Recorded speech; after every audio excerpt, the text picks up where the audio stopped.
सकते हैं। करंट को डिफाइन करते हैं I equal to Q by T से। अब हमको बताइए आप लोग इन तीनों में से कौन कौन फंडामेंटल फिजिकल क्वांटिटी है? I, Q और T में कौन कौन फंडामेंटल क्वांटिटी है? I और T। I और T, ठीक है। I और T फंडामेंटल फिजिकल क्वांटिटी है, इसलिए आपको यहाँ पर Q इक्वल टू क्या हो जाएगा, क्रॉस मल्टीप्लीकेशन करो तो Q इक्वल टू क्या, IT हो जाएगा। तो I का डायमेंशन A हो गया, क्योंकि फंडामेंटल फिजिकल क्वांटिटी और इसका डायमेंशन A होता है। देखो इस तरह से, इसका डायमेंशन A हो गया, टाइम का डायमेंशन T हो गया, और दोनों को कंबाइन करके हम चाहे तो ऐसा लिख सकते हैं, ठीक है। हमेशा आंसर कंबाइन करके ही दिया जाता है, तो 80 हो गया आंसर, ठीक है। अब ये तुम पूछोगे ये फॉर्मूला कहाँ से आते, बाय डेफिनेशन आता है। ये सब 12th में करंट इलेक्ट्रिसिटी चैप्टर है, उसमें पढ़ना है। आगे देखो नेक्स्ट फ्रीक्वेंसी। अब देखो फ्रीक्वेंसी का डेफिनेशन होता है 1 by time. Frequency equal to होता है 1 बाई टाइम, ये बाई डेफिनेशन होता है। तो टाइम का डायमेंशन 1 बाई टी, ऊपर गया टी माइनस 1, है ना। बहुत लोग देखते हैं पढ़ने में भी दिक्कत होता है, बहुत लोग पढ़ने में कंफ्यूज करते हैं, इसको टी माइनस 1 पढ़ते हैं, है ना। T to the power minus 1 बोल सकते हैं आप। अगर आपसे पूछता है कि फ्रीक्वेंसी का डायमेंशन, तो T to the power minus 1। Next है वेवलेंथ। देखिए कुछ कुछ फॉर्मूला जो है वो डायरेक्ट यहाँ यूज किया हुआ, आपको कम से कम ये पता होना चाहिए। आपको अगर फॉर्मूला पता है तो वहां से आप डायमेंशन कैसे निकालेगा। जैसे मान लीजिए वेवलेंथ का डायमेंशन निकालना, वेवलेंथ को दिखाते हैं लेमडा से, आपको पता होना चाहिए लेमडा का सिंबल होता है, इस तरह से लेमडा दिखाते हैं। लेमडा का एक और सिंबल होता है, ये भी होता है, ये कैपिटल लेमडा का सिंबल होता है, ये स्मॉल लेमडा का सिंबल होता है। आप लोग कितना बार बता चुके हैं कि ये स्मॉल पाई होता है, ये कैपिटल पाई होता है, ये स्मॉल सिग्मा होता है, सॉरी कैपिटल सिग्मा, ये स्मॉल सिग्मा, है ना। और आपको और भी कुछ कुछ बताए होंगे हम। और क्या बताना है? कैपिटल पाई का वैल्यू कितना होता है? ये पाई का वैल्यू होता है, ये पाई मल्टीप्लिकेशन काम करता है, ठीक उस तरह से जैसे कि ये सिग्मा जोड़ का काम करता है। सर दोनों का वैल्यू सेम होता है? ये इसका कोई वैल्यू नहीं होता। जैसे सिग्मा क्या करता हूँ, इस सिग्मा का यूज किया कभी, ये वाला सिग्मा यस सर। क्या करता है ये? स्टैटिक्स में किए थे सर। हाँ मतलब ऐड करने के लिए इसका इस्तेमाल किया था स्टैटिक्स में। जैसे एक्स आई लिखा हुआ ना, यहाँ पर आई इक्वल टू वैल्यू दिया हुआ, मान लो 1 to n, 1 to n दिया हुआ, इसका मतलब है क्या आपको x1 plus x2 plus x3, मतलब अगर 3 दिया हुआ तो 3 तो x लेना है, x1 plus x2 plus x3।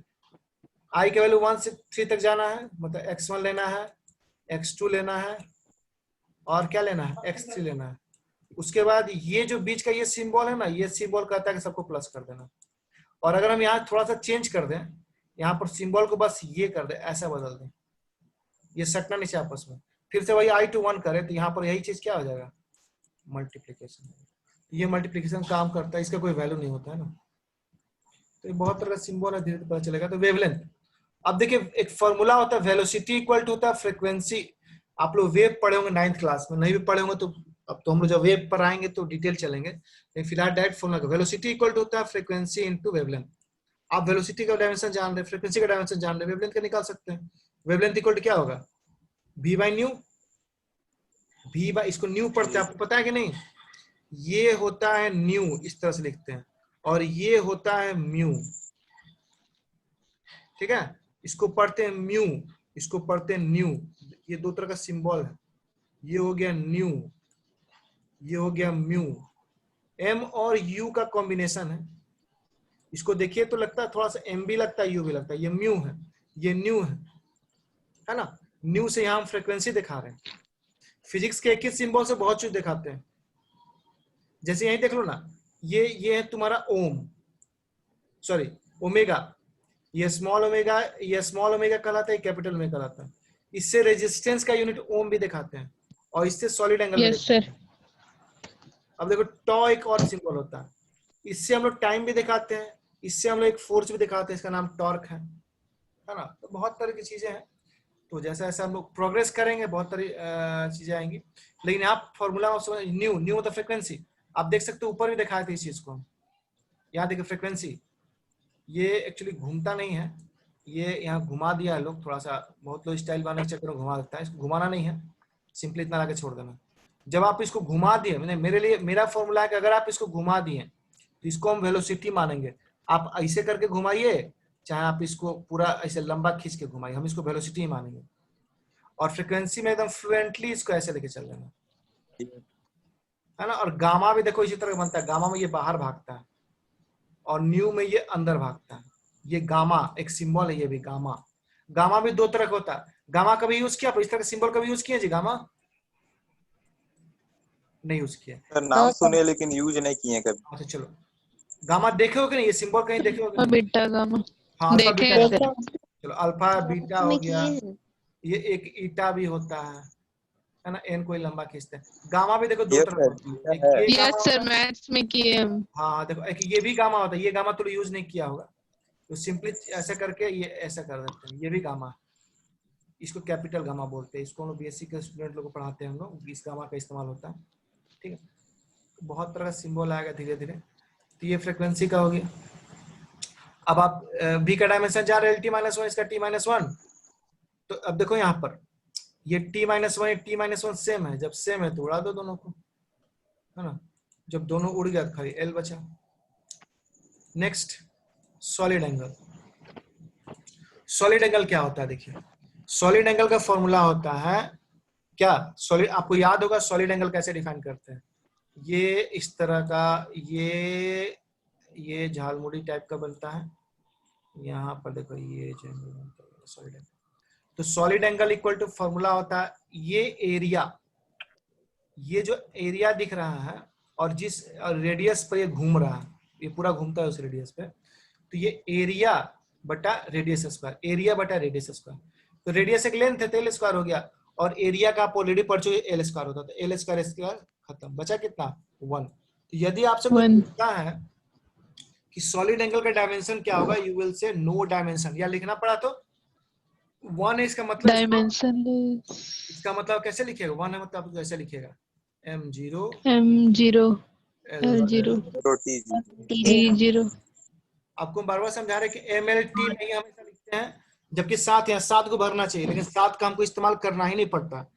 मास लेंथ टाइम ही ऐसा 3 डायमेंशन है जिसका के FPS MKS और कौन सा सिस्टम है, SI सिस्टम वगैरह हम पढ़ते हैं, और MLT का ही इस्तेमाल होता है। इस डायमेंशन में MLT का ही महत्व होता है। के भी आएगा आगे सर चल। वेवलेंथ, हाँ बोलिए। सर वेवलेंथ में भी लिखना जरूरी है m और t के फॉर्म में।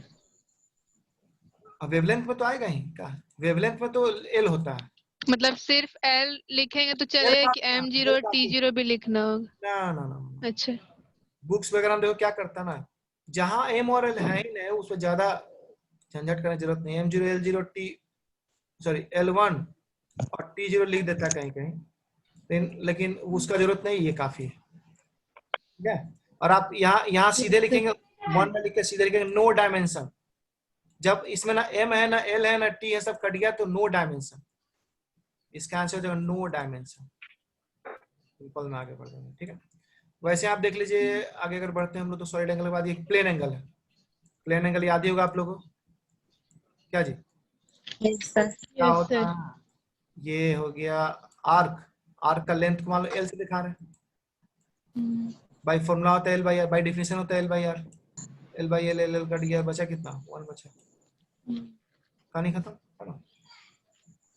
चलिए, तो हम ऐसे डायमेंशन कितना का भी निकाल सकते हैं, लेकिन हमको ये लगता है कि इतना काफी है हम लोग के लिए, है ना। बाकी जैसा जरूरत पड़ेगा, कुछ कुछ बेसिक चीज का डायमेंशन याद रखना तुम लोग, है ना। एटलीस्ट इतना का तो याद ही रखना, एटलीस्ट इस पूरे का तो याद ही रखना, है ना। अब हम लोग आते हैं कि डायमेंशन पढ़ते क्यों। सर कुछ पूछना है। हाँ बोलो।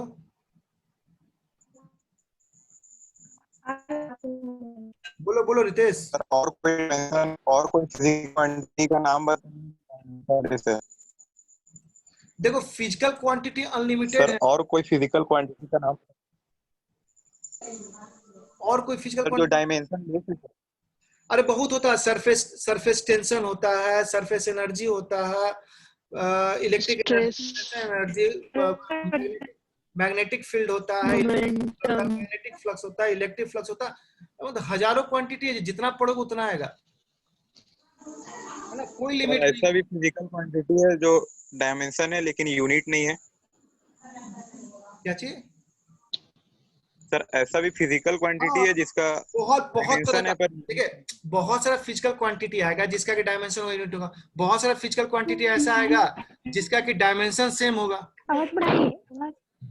है ना। नो सर, हाँ, हम पूछ रहे हैं ना कि ऐसा कोई फिजिकल क्वांटिटी भी है सर जिसका डायमेंशन है पर यूनिट नहीं है। होगा, बहुत तरह का फिजिकल क्वांटिटी होता है, लेकिन हम लोग के लिए इतना काफी है। अगर आप और बोलिए तो और फिजिकल क्वांटिटी करेंगे, आप जो पूछ रहे हैं उस तरह का फिजिकल क्वांटिटी भी हम लोग कर सकते हैं, है ना। एग्जाम्पल बता दीजिएगा फिजिकल तो अच्छा रहेगा। क्वांटिटी का कोई लिमिट नहीं है, लेकिन इतना काफी है। बाकी जैसा जरूरत पड़ेगा वैसा किया जाएगा। आप इतना करिए, उसके बाद हम लोग सीधे डायमेंशन का यूज पढ़ते हैं ना, फिर और फिजिकल क्वांटिटी पर डिस्कस करेंगे, है ना। ठीक है।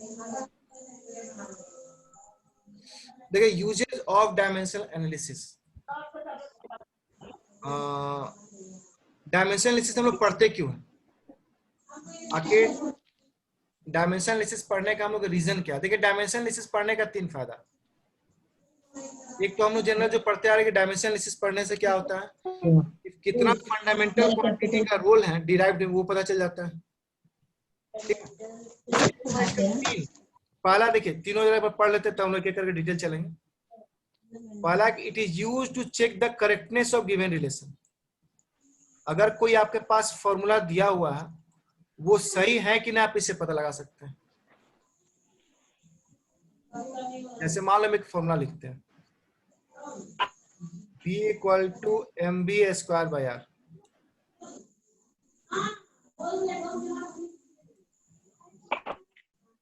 सॉरी, B नहीं, या F करते हैं।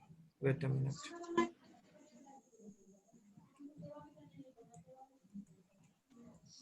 F equal to MB square by R।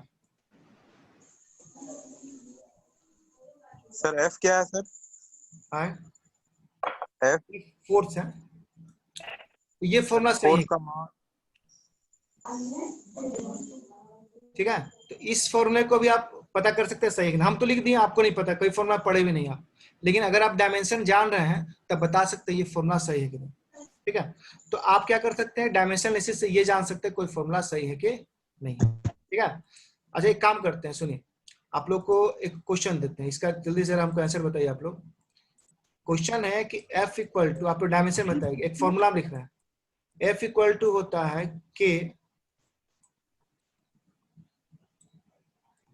Q1 Q2 by R square. आप हमको बताइए K का डायमेंशन क्या होगा, जल्दी से बताइए, देखते कौन बता पाता है पहले। आप हमको बताइए K का डायमेंशन क्या होगा। Resume recording. रिकॉर्डिंग कुछ फायदा होता है जी, आप लोग पढ़ पाते हैं दोबारा इससे? Yes sir. चलिए, अच्छा। Yes sir. तो डायमेंशन एनालिसिस का 3 फायदा। पहला कि आप इक्वेशन चेक कर सकते हैं कि सही है कि नहीं, बहुत बड़ा बात है ये। अगर आप इक्वेशन चेक कर सकते हैं सही है कि नहीं, बहुत बड़ा बात है। आप इक्वेशन कभी देखे नहीं, फिर भी डायमेंशन अगर निकालना जानते तो बता सकते हो सही है कि नहीं। ठीक है, लेकिन एक थोड़ा सा इसमें प्रॉब्लम है, वो बताएंगे। अगला देखो, ये पहला का इतना सारा एक्सप्लेनेशन है ना। दूसरा है, आप डायमेंशन एनालिसिस से नया रिलेशन भी डिराइव कर सकते हैं। ठीक है, कुछ कुछ रिलेशन आप खुद डिराइव कर सकते हैं। रिलेशन से फॉर्मूला, रिलेशन का क्या फॉर्मूला, जैसे force equal to mass into acceleration एक फॉर्मूला है, जैसे S equal to UT plus half AT square एक फॉर्मूला है। तो ये सब फॉर्मूला तो कोई अदर डिराइव कर चुका है ना, आप भी डिराइव कर सकते हैं। हाँ, बशर्ते आपको फिजिकल सिचुएशन पता होना चाहिए, क्या हो रहा है, कौन कौन फिजिकल क्वांटिटी है।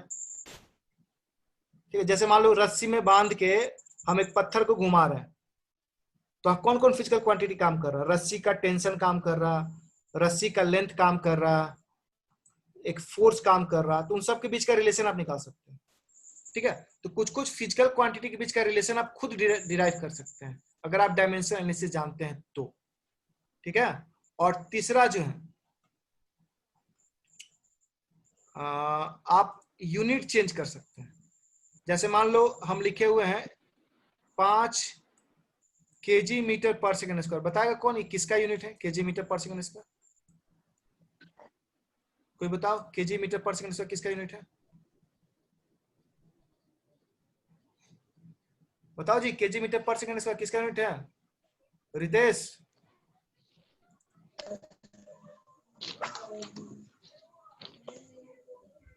और ग्राम से, हाँ बोलो। फोर्स का। फोर्स का कौन बताया? सर सामिया। फोर्स का सर। ना ना, खोल दिया, थोड़ा देर और क्लास है, काम दीजिए, छोड़ दीजिए। तो ये हो गया। अब देखिए, अब आपको इसमें आना है। जैसे ये जरूरी नहीं कि 5 ग्राम 5 केजी मीटर पर सेकंड स्क्वायर का मतलब 5 ग्राम सेंटीमीटर पर सेकंड स्क्वायर हो। ये हो गया एमके सिस्टम, ये हो गया सीजीएस सिस्टम। तो आप चाहते हैं कि 5 केजी मीटर पर सेकंड स्क्वायर को बदल दे किस में? ग्राम सेंटीमीटर पर सेकंड स्क्वायर में। किसका इस्तेमाल करके? Dimensional analysis. तो ये भी किया सकता है। तो डायमेंशनल एनालिसिस का मेनली 3 काम है। पहला, इक्वेशन सही है कि नहीं चेक करना। दूसरा, इक्वेशन खुद डिराइव करना। और तीसरा, यूनिट चेंज करना एक सिस्टम से दूसरा सिस्टम। जैसे सीजीएस सिस्टम में दिया हुआ, आप एमकेएस में चले जाइए, एमकेएस में दिया हुआ एफपीएस में चले जाइए। तो यूनिट आप सिस्टम को बदल सकते हैं। यही 3 मेनली यूज है इसका, ठीक है। तो ये तीनों के बारे में पूरा डिटेल हम लोग चल सकते हैं, ठीक है। अब इतना में यदि किसी को कोई क्वेश्चन पूछना है तो पूछिए। क्या रितेश कुछ पूछना चाहते हो तो बोलो। No sir. अच्छा चलिए।